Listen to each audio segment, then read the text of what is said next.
I'm Jill Malandrino, global markets reporter at Nasdaq. We're coming to you live from Inside ETFs in Hollywood, Florida. And joining me for this segment, we have Fran Rodilosso. He's the head of Fixed Income ETF Portfolio Management over at VanEck. We're going to take a look at income strategies for 2020. Fran, it's great to have you back on the show. And that's a big conversation right now.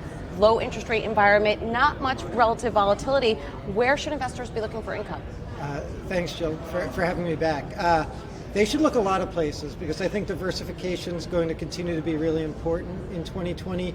You think when volatility is super low, credit spreads are tight, rates are low, but everyone has a fairly positive outlook for growth this year, and no one seems to be that worried about duration. The problem we have with that is it seems to be a very strong consensus, and so the risks to either a rate shock on the positive rate side or maybe a growth shock, which I think a few more people are factoring in, will lead to some diverging returns among different fixed income asset classes. So this is a year to actually maybe think, all right, the consensus tells me it doesn't matter what I invest in a way almost.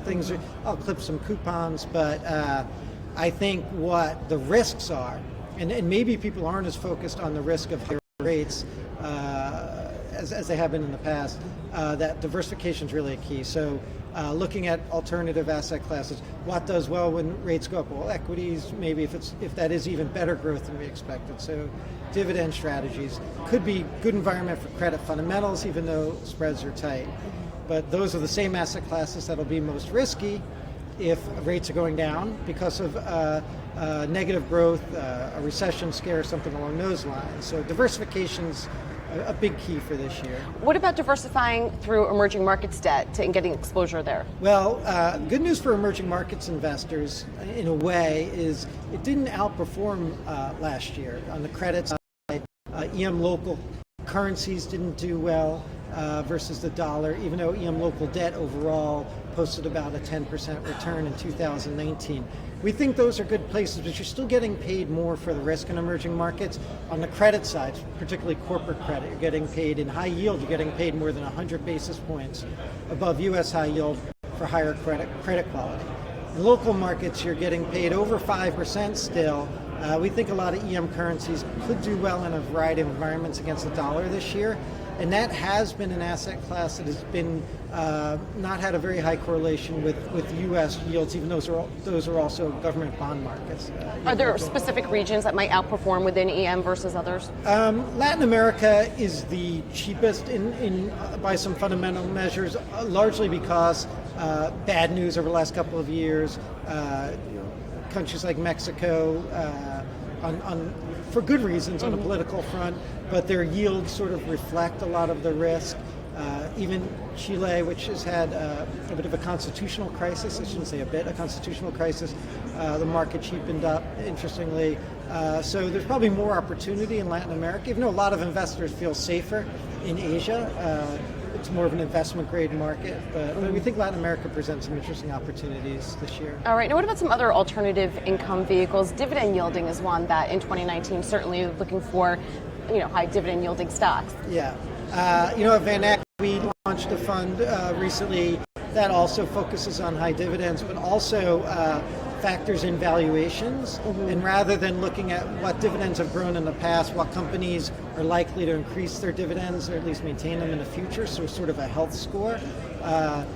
Dura is the ticker for that fund, and we think it's a very good approach to dividend investing because it should have a little bit of downside protection by focusing on that valuation and financial health, not just growing dividends.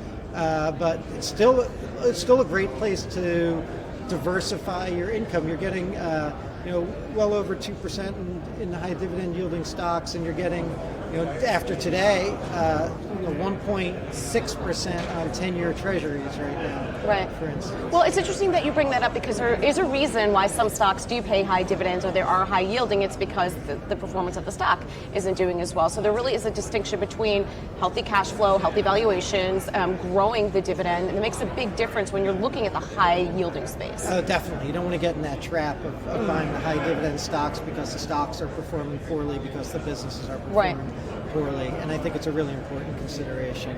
I also think dividends, are sort of long duration equities or long duration bets. I actually do think people are concerned about higher rates this year, but I do think they should go back to looking at floating rate just as a hedge in their portfolio. Short duration investment grade floating rate notes this year are yielding more than 10-year treasuries by a good bit because you're getting credit spread above 3-month LIBOR with almost no interest rate duration. I think it's an underlooked asset class. It's where we saw a lot of outflows in the ETF world last year.